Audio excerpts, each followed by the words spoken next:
Okay, good morning po mga katropang beermen. See what I did there? Katropang Giga tsaka beermen. Magandang umaga. Kagising lang natin. A day after po paiyakin ni CJ Perez ang talk and text. Well, konting asar lang pero magandang umaga po. Sabihin ko sa inyo makakabawi ang talk and text sa Game 4. At meron palang dalawang bagay. Hindi ko lang kung napansin mo to. Itong dalawang bagay na ito, sa tingin ko nagpatalo sa kanila. So pag-usapan po natin yan, medyo minalas, no? Hindi po sinuwerte ang SMB kasi nagagalit yung mga SMB pag sinasabihan ko na sinuwerte si CJ Perez eh. Explain ko rin yan. At speaking of malas, kay Soto parang grabe naman, kakabalik lang eh. Ito talaga, medyo minalas talaga. Pag-usapan natin. Podcast Sports, the number one independent sports voice of the Philippines. Gusto ko po munang magpasalamat sa Philippine Basketball Association dahil sa PBA may napapag-usapan, may pumupunta dito sa channel ko. Kaya kung basketball fan ka or PBA fan ka, salamat po. Whether ikaw ay galit sa akin, natutuwa sa akin, or SMB ka man, or TNT, or Barangay Ginebra, thank you very much. Dito po ay matapang balanse, laging tapat lang tayo dito. Kung ano talaga yung nasa puso natin at sa utak, yun ang sasabihin natin. Speaking of sa puso at sa utak, yes, hindi naman literal na pinaiyak. May umiyak ba? Ba't gano'n sa picture na lalakas talaga anyway po, natalo po ang token text sa San Miguel Beermen and I kinda expected that because of the momentum. Meron akong dalawang stats na papakita sa inyo. So this is basically the stats from pba.com.ph. So kita naman natin na halos lahat ng stats, yung colors ay nasa SMB. Ibig sabihin lamang lahat sila. There's one thing na napansin ko dito.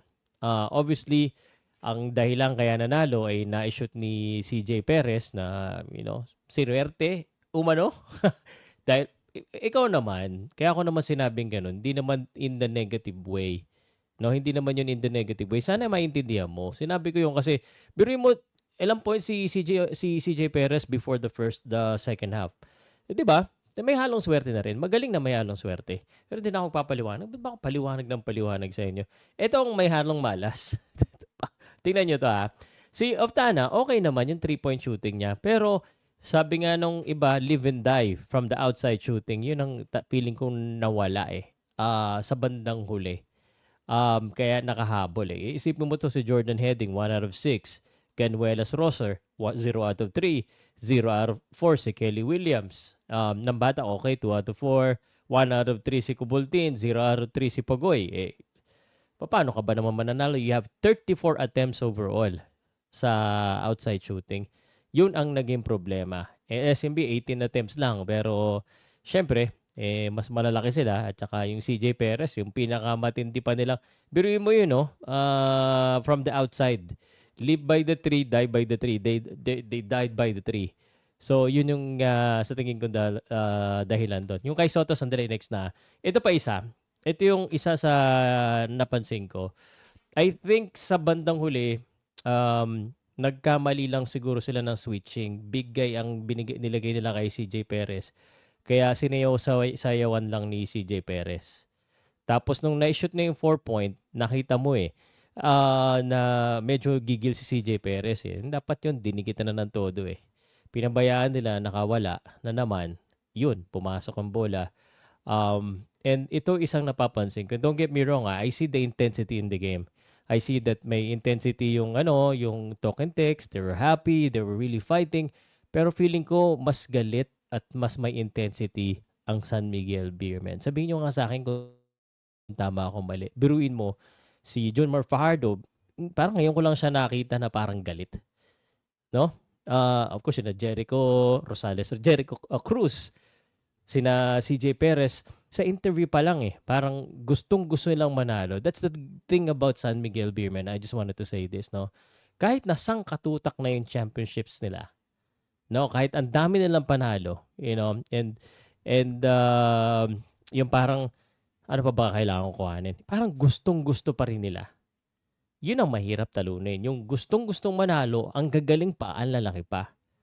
So, that's the thing here. Now, for token text, sa mga katropa natin dyan, sa tingin ko, mananalo game 4 yan. Sinabi ko na. Bakit? Because, unlike game 2 na natambakan sila, ito lumaban sila. I think they just made a mistake sa bandang huli.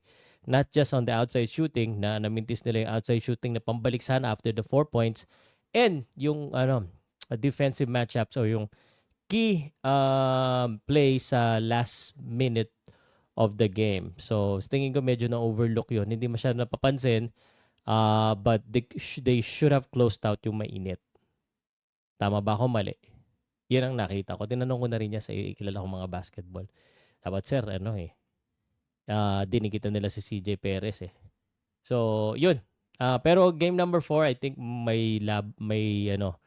think mas mainit ang Talking Text. Sabihin ko sa inyo, magkakainitan yung game number 4 because this should be treated as a back against the wall game for Talking Text. So, I believe bubuhos ang Talking Text dito and they're gonna do everything to win. So, because if they don't win, wala na talagang pag-asa. Hindi, ang hirap nga, makakabalik ka ba ng 3-1?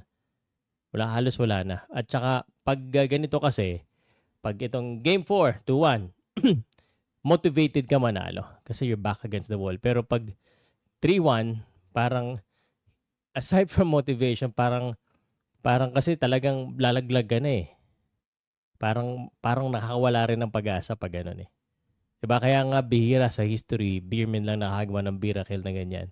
So, let me know what you think on that one. And, gusto ko lang pakita sa inyo, no? So, Kai Soto, bumalik na pala, naglaro na. So, good news yan. Ang problema, good news turned into bad news. So, nireport po ng ABS-CBN, ng Spin, ng Tiebreakers, at everyone. Napanood ko rin sa highlights, yung kanyang pong pagbaksak. Ay, naku, hindi naman napakaganda naman. Bakit naman nagkaganyan kay Soto?